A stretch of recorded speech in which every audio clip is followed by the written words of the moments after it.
I am the forensic pathologist for Hidalgo and Willacy counties. Basically, I'm a contracted forensic pathologist with the county.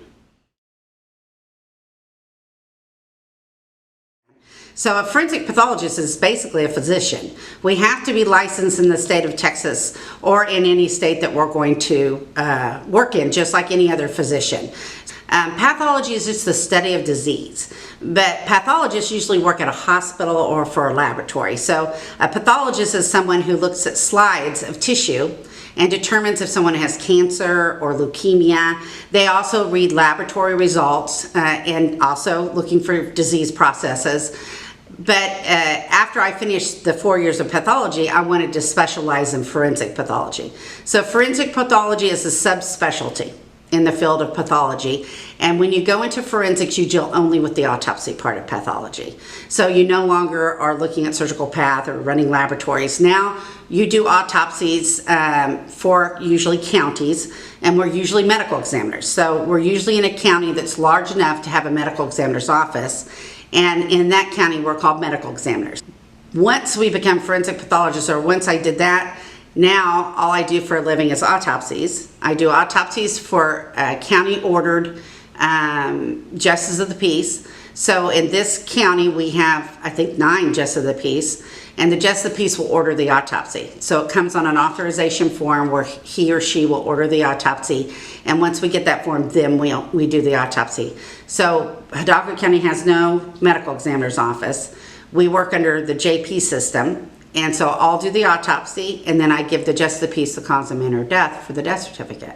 So JPs are like coroners when you watch the CSI shows or whatever, and they say the coroner's on his way. The justice of the peace are elected officials, much like a coroner. And so they can order a physician to do the autopsy. So in this county, I do autopsies on people who may die unexpectedly, people who don't have a physician, and individuals who die unnaturally. And so that's what a forensic pathologist usually does, is autopsies on individuals who aren't expected to die and on individuals who die unnaturally. The usual heart attack and a person with long-term diabetes and high blood pressure, they don't usually come for a forensic autopsy. We're looking for unnatural deaths, homicides, suicides, motor vehicle accidents, and many of those are actually prosecuted. So most of our, many of our cases are cases that are going to go to court in the long run, and then I will testify to the injuries of that person and what I found. And just like CSI, you know, when you watch the shows, we do collect evidence off the body if it's a homicide. We'll collect debris, we collect hairs, we'll do the sexual assault kit if there's a sexual assault or suspected sexual assault. So all those things we actually really do. We'll pick up any of the hairs or fibers we find on someone, especially if they're dumped, because we're trying to see if we can pick up any of the fibers from the trunk of the car, if we pick up any hairs from the person that may have dumped the individual. In one case that a long time ago in San Antonio, the bodies were all burned, but they found the mail of the person who killed the individuals underneath the bodies. They didn't think of looking underneath, and so they moved the bodies, and there was some mail from their residence stuck to them. So that's the kind of thing we're looking for, because that took them right back to their house. And so that's what we're looking for when we do the autopsies, any kind of clue that might send us back to whoever did this.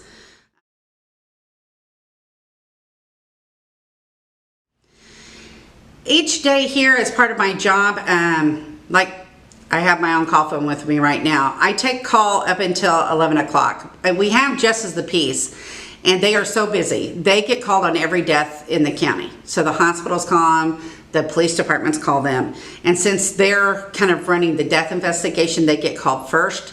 Once it's going to be a justice of the peace case, then generally I'll get called after that. Our transport will go to the scene, and I have started talking to the police officers at the scene just so I know what's coming in for the next day. At night, I also will take questions on bones that they might find, and so they'll send me pictures of bones to see if they're human or non-human.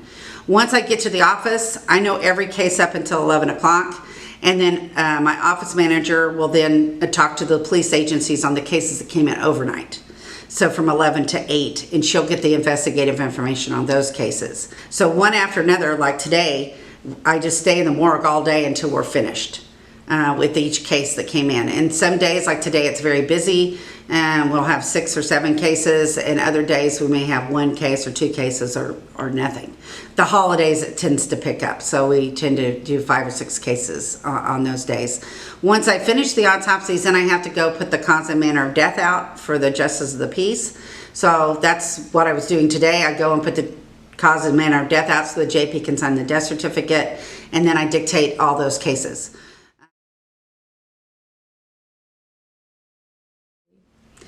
Daily, I do approximately, anywhere up to 6 autopsies. Today we had 5 and 1 was just a hold only, so I only ended up having to do 5 autopsies today. The rest of the week, it just depends. With the Christmas and holiday season coming, we tend to get busier. But usually the rest of the week I do 1 or 2 a day, sometimes 3 a day. And on average, we probably do anywhere from 5 to 10 a week. So it's not really all that bad. And a year, about anywhere from 320 to 350 a year of autopsies a year. And I've done close to 4,000 now in my career.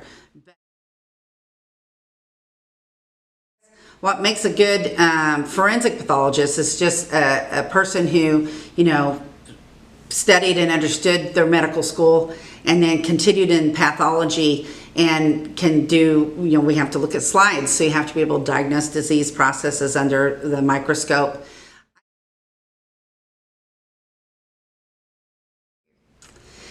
Anybody who'd want to become a forensic pathologist, my advice would be, make sure, as you're going through school, like when you're getting your bachelor's, a lot of people think you have to do pre-med. You don't. So do something you're interested in for your bachelor's in case you don't get into medical school. Medical school is pretty tough, but if you keep trying to get in, you'll eventually, in my opinion, will get into medical school, or you can do research, which will help you then get into medical school. So if you get your bachelor's and say you don't get right into medical school, do research a couple of years, show that you're really wanting to go to medical school, and then that will open some doors. They'll see you're interested in it.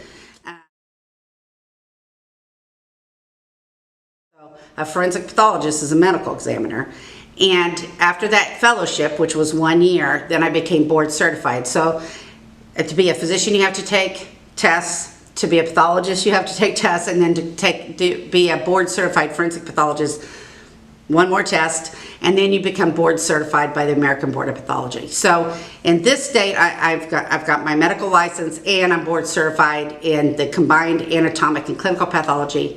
I'm board certified in forensic pathology, and therefore I can call myself a forensic pathologist. In Texas, you can actually do autopsies for counties without having any forensic training. You can just be a physician. So our state law says a physician, but most medical examiners' office won't hire you unless you're board certified in forensics. So we're slowly winging out of that, just any physician can do it, and now we're starting to say you have to have forensic pathology in order to do it. But it's been a long road to phase out just the physicians. Once you get into pathology, at least you're starting to do some of the autopsies. You're starting to do some of the things you're going to like, and that's going to be more about what you want to do with your career. And I would recommend, once you get out and you're looking for careers in forensics, look at places you want to live, but also look at offices that are kind of large offices, so that you, like if you go to Bexar County in San Antonio, they may have 6 forensic pathologists now. I think they had 5 when I was there. So, if there's a lot of forensic pathologists and you're able to leave and go to meetings, you have backup. So you have people covering you. If somebody was going to go into forensics, I would say, at first pick the larger office. When you're in your fellowship, pick a busy office so that you see a lot, so that when you get out, you're ready.